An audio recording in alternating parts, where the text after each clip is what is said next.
Halo, selamat datang di TSK Bisa. Bisa.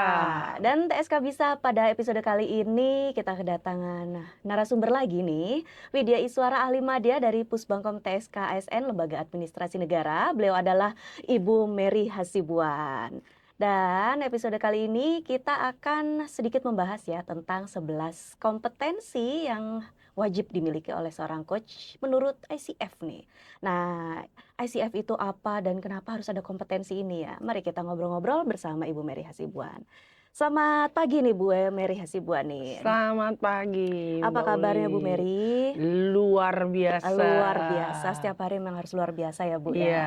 Agar kita tambah semangat setiap hari untuk bekerja ya Bu ya. benar Mbak Uli. Oke Ibu, kita episode kali ini kita bahas tentang 11 kompetensi yang wajib dimiliki oleh seorang coach ya menurut ICF nih. Nah sebelum masuk ke kompetensi itu, ICF itu apa sih Bu? Kalau boleh dijelaskan sedikit aja ICF itu apa? Baik, terima kasih ya Mbak Uli ya. Mm-mm. Jadi kalau ICF itu kepanjangan dari International Coaching Federation, Mm-mm. yaitu suatu badan yang mengorganisir coach Mm-mm. secara internasional. Mm-mm. Nah, jadi ICF ini menetapkan itu 11 core competencies yang Mm-mm. harus dimiliki seorang coach. Mm-mm. Karena kenapa? Karena coach itu perlu panduan, Mm. perlu guidelines, jadi Mm-mm. tuntunan apa yang harus dimilikinya, apa yang harus dikuasainya sebagai kompetensi. Jadi Mm. ini kompetensi untuk coach ya gitu.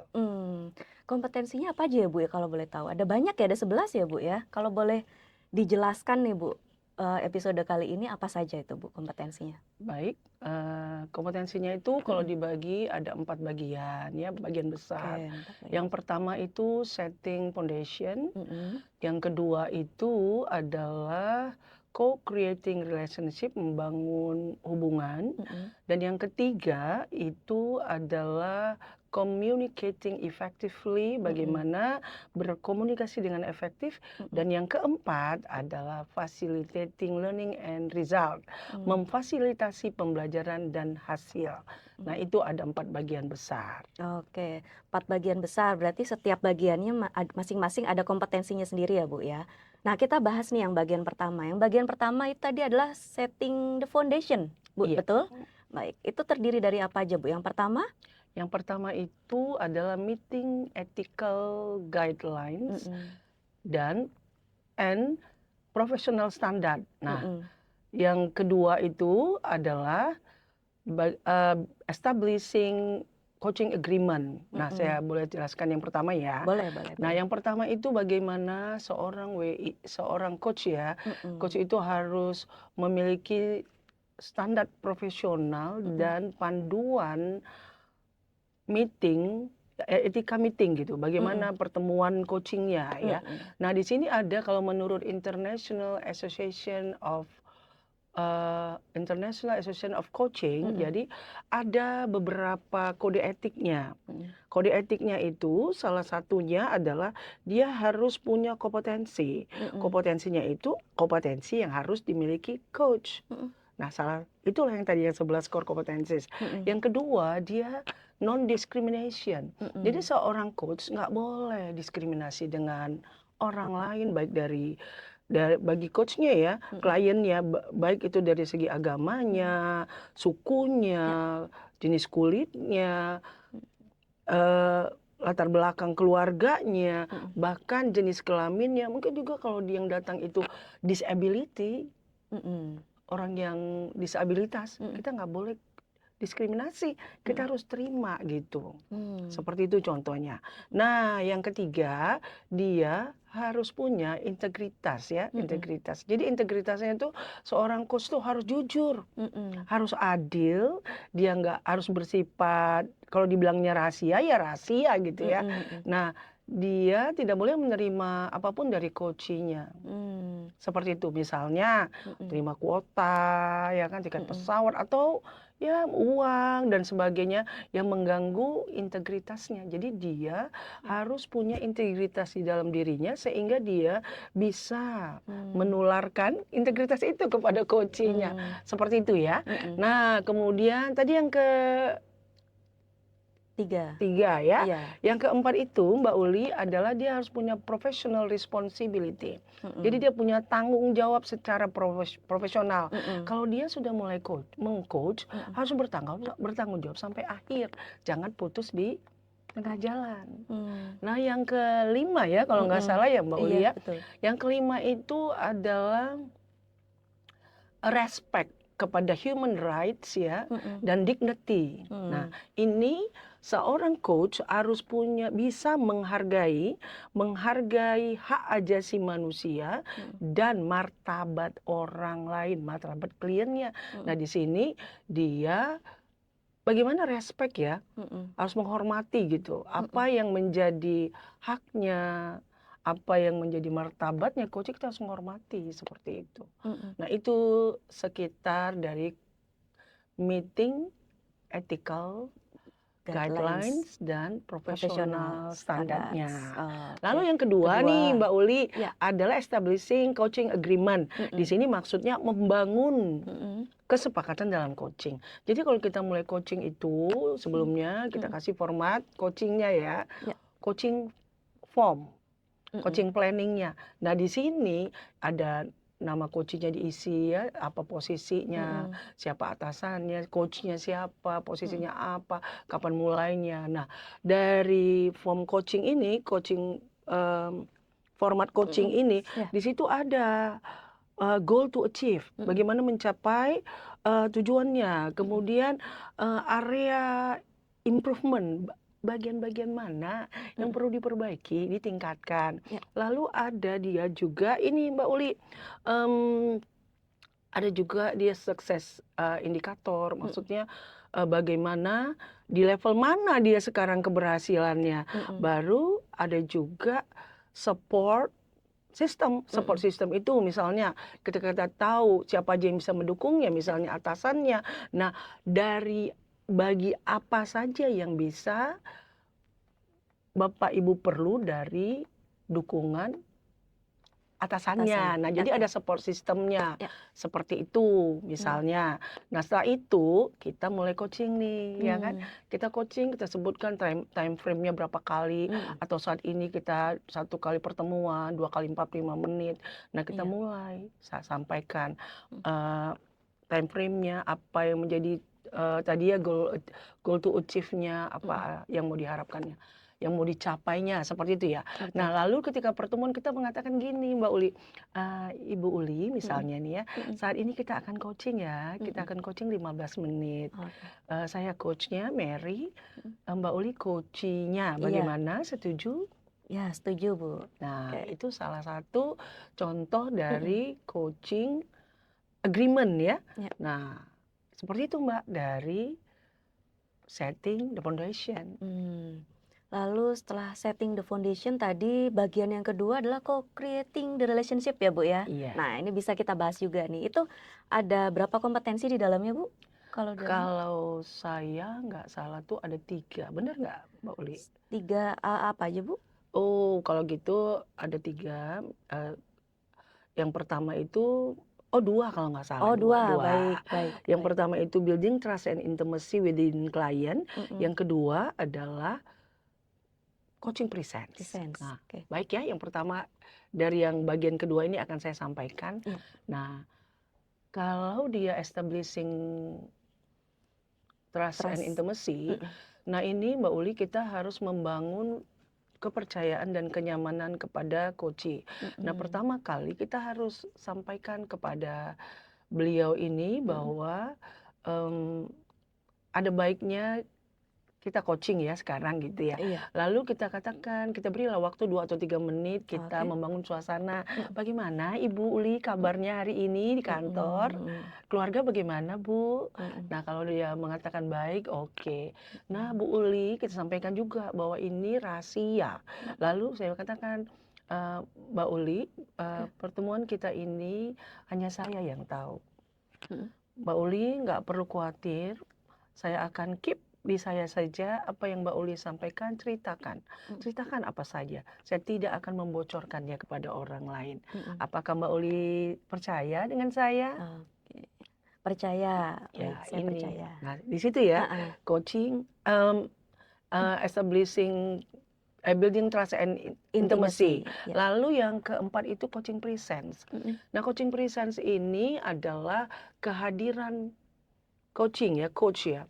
Nah, dalam hal ini Mbak Uli, seorang coach harus utuh hadir, tidak hanya fisiknya, tubuhnya, mentalnya, pikirannya, bahkan hatinya juga harus di sana selama proses coaching berlangsung.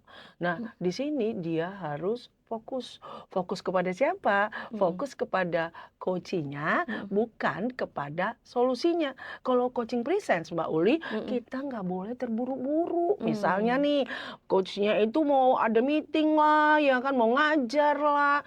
Nah, ini nggak boleh disampaikan seperti itu. Kalau kita mau coaching, prepare lah ya. Persiapkan kita mau coaching 15 menit atau seperti real nyata 2 kali 45 menit. Jadi kasihlah tubuhnya, maksudnya stay ya. Stay bersama dengan dia, pikirannya, gairahnya, hatinya, mentalnya, semua fokus ke coachingnya. Seperti itu Mbak Uli. Oke, tadi establishing trust and intimacy ya Bu. Lalu yang berikutnya? Itu coaching Focus presence. Ya. Oke, baik. Lalu yang berikutnya ada bagian yang ketiga ya Bu ya. Ada communicating effectively. Iya benar Mbak Uli. Itu apa saja ya Bu ya? Nah, communicating effectively itu kalau nggak salah ya ada 3 ya. Nah, yang pertama itu bagaimana active listening-nya. Yang kedua, bagaimana powerful questioning-nya. Lalu yang ketiga dari bagian 3 ini, yang Mbak Uli ya, itu adalah direct communication atau direct communication. Nah, saya jelaskan satu-satu boleh? Boleh banget Bu. Jadi dari bagian ketiga yang nomor 1, ini Mbak Uli ya, jadi active listening. Active listening itu kita mendengarkan secara aktif. Di sini coach harus fokus kepada coachingnya. Dia sungguh-sungguh mendengarkan dengan aktif. Kan kita tahu nih, mulut kita ada berapa? 1. Telinganya ada berapa? Ada 2 Bu. Ada 2. Kalau telinganya ada 2 berarti harusnya lebih banyak mendengar daripada berbicara. Kenyataannya? Berbicara lebih banyak Bu. Nah, ini kalau coach harus bertobat ya. Belajar bagaimana active listening-nya diperbanyak ya kan. Jadi dengan active listening kita sungguh-sungguh tidak mau memotong pembicaraan coach sampai coach itu berhenti ngomongnya Mbak Uli. Jadi ini ya fokus kepada coach, kita perhatikan dengan benar apa yang disampaikannya. Nah, dalam coaching di active listening itu kita menggunakan rasa. Rasa itu R-A-S-A. R-nya itu receive, terima. A-nya itu acknowledge, hargai. Kemudian S, summarize atau ringkas atau simpulkan boleh kata orang. Itu meringkas apa yang telah disampaikannya. Disampaikan coach. Kemudian jangan lupa setelah summarize kita ada recheck, konfirmasi apakah yang kita dengar itu benar atau salah. Nah, lalu yang berikutnya ya Mbak ya, terakhir. Ask powerful questioning, Ask bertanya dengan pertanyaan-pertanyaan berbobot. Nah, inilah seputar active listening ya, Mbak Uli ya. Nah, kalau tidak active listening itu nanti bisa berbahaya, mengganggu noise juga. Tapi untuk noise ini nanti kita akan sampaikan di video berikutnya. Oke, siap Bu. Nah, yang berikutnya nih ada namanya powerful questioning. Jadi powerful questioning itu adalah pertanyaan-pertanyaan berbobot, pertanyaan-pertanyaan yang kreatif yang membantu coach bisa mengeluarkan ide-ide kreatifnya. Nah, lalu di sini biasanya nih ya Mbak Uli, powerful questioning itu tandanya 5W 1H. Oke, seperti nanya siapa, apa, di mana, bagaimana, ya kan? Kapan gitu ya, dan how, bagaimana how ya. Dan kata orang itu ya, joke-nya ya, 5 istri 1 suami. 5 wives, Iya. 1 husband. Nah, indikasinya lagi kalau kita menggunakan powerful questioning itu Mbak Uli, ada kata, ada lagi Bu, ada lagi Pak. Ini memancing ya, memancing coach untuk berpikir kreatif, menimbulkan apa yang bisa disampaikannya. Seperti itu Mbak Uli. Nah, yang berikutnya Bu? Benar, satu lagi nih ya, yaitu direct communication. Jadi kalau coaching itu sebenarnya kompetensinya itu kita harus bisa membawa memberitahu kepada coach bahwa kita itu komunikasinya langsung. Nah, komunikasi langsung ini seperti tatap muka, eye to eye ya, dan bisa juga Zoom meeting Mbak Uli, tapi harus open cam. Jadi kelihatan tubuhnya ke atas, tengah dari ini ya, ke atas. Jadi kita lihat memang kita prosesnya coaching. Kadang-kadang kita bisa gunakan video call, tapi video call ini Mbak Uli harus jelas, nampak wajahnya seperti itu. Nah, kalau enggak berarti enggak coaching namanya. Oh, Seperti itu Mbak Uli. oke. Tadi kita udah bahas 3 bagian ya Bu ya. Ini udah bagian yang terakhir nih. Bagian yang keempat, facilitating learning and result. Nah, itu apa aja Bu? Baik, terima kasih Mbak Uli ya. Ya. Jadi yang keempat itu memfasilitasi pembelajaran dan hasil. Di sini coach ya membantu klien untuk bisa menciptakan kesadarannya. Jadi kita itu diam ketika kita suasana coaching kita itu tenang, nyaman, kita itu memberikan ruang kepada coach untuk menyadari bahwa dia sadar dia itu punya potensi. Dia punya kekuatan, dia punya ide-ide yang brilian. Nah, di sini kita melakukan pertanyaan, menggali pertanyaan-pertanyaan yang powerful, Mbak Uli. Dengan kita bagus menggali dengan pertanyaan-pertanyaan powerful yang berbobot, ini otomatis bisa menciptakan, membangun coach sadar dia bahwa dia bisa berpikir kritis, kreatif, dan menghasilkan. Seperti itu. Oke. Yang berikutnya Ibu? Lalu yang berikutnya itu designing action ya. Designing action, di sini coach juga membantu coach nanti sehingga dia bisa mendesain aksi-aksi, tindakan-tindakan apa yang sudah dilakukannya sebelumnya untuk mencapai tujuannya. Lalu yang berikutnya ini Mbak Uli ya, Mbak Uli ini planning dan goal setting. Di sini coach membantu juga dengan menggali pertanyaan-pertanyaan kepada coach sehingga dia bisa merencanakan apa ya, dan kalau dia sudah melakukan ini, kegiatan ini, nah untuk mencapai tujuan yang diharapkannya, apa yang akan direncanakannya selanjutnya. Kemudian kita juga bisa membantu coach ya, dia dengan menggali pertanyaan tentunya ya, dia bisa membuat tujuannya yang sebenarnya. Apa sebenarnya tujuan idealnya? Seperti itu. Tujuan idealnya. Untuk mengatasi tantangan yang dihadapinya. Nah, kemudian yang terakhir nih ya. Ini yang terakhir Boleh ya. nih yang terakhir. Berarti ini kompetensi 11 ya Bu ya? Iya, Kompetensi 11 ya. ke-11. Baik. Jadi yang ke-11 itu adalah managing progress and accountability. Di sini coach juga bisa membantu ya belajar ya. Belajar, memfasilitasi pembelajaran dengan cara bagaimana dia membantu coach sehingga coach bisa mengelola progresnya. Misal nih, dia sudah di angka berapa, ya kan? 5, dia mau ke angka berapa? Ke angka 7 untuk mencapai tujuan idealnya. Nah, dari 5 ke 7 apa yang akan dilakukannya. Nah, sesudah itu kita nanya lagi kapan dia akan melakukannya. Lalu setelah itu kita tanya lagi bisa kapan ya, kalau menurut ibu atau bapak kita perlu coaching lagi enggak? Perlu. Nah, kalau begitu kapan ya kita akan coaching lagi? Mungkin dia mengatakan Mei 2024. Nah, ketika Mei 2024 nanti dia akan komunikasi dengan kita karena itu kesepakatan ya. Nah, lalu nanti dia akan menyampaikan bahwa accountability-nya coach mengatakan, "Oke, baik Bu, terima kasih. Ibu tadi mengatakan bahwa kita akan ketemu coaching lagi di Mei 2024." Benar, Bu? Betul. Benar. Nah, kalau begitu nanti di coaching berikutnya di bulan Mei 2024 Ibu akan melaporkan hasil apa yang Ibu sudah lakukan di April 2024. Nah, seperti itu. Jadi accountability. Pertemuan berikutnya harus ada yang dilaporkan dari yang sudah dilakukannya. Begitu Mbak Uli. Oke. Ini Bu, makasih banget ini Bu ya sudah berbagi ilmu ke saya dan ke TSK-wan semuanya tentang 11 kompetensi yang wajib dimiliki oleh seorang coach ya. Iya. Yang wajib dimiliki oleh seorang coach menurut ICF ya Bu ya. Ya, oke. Nah, nanti kapan-kapan kita ngobrol lagi ya Bu ya. Pasti banyak sekali ilmu yang bisa Ibu share nih ke semuanya nih, oke? Terima kasih Mbak Uli Terima kasih buat banyak kesempatan Ibu. yang diberi ya. Iya, terima kasih.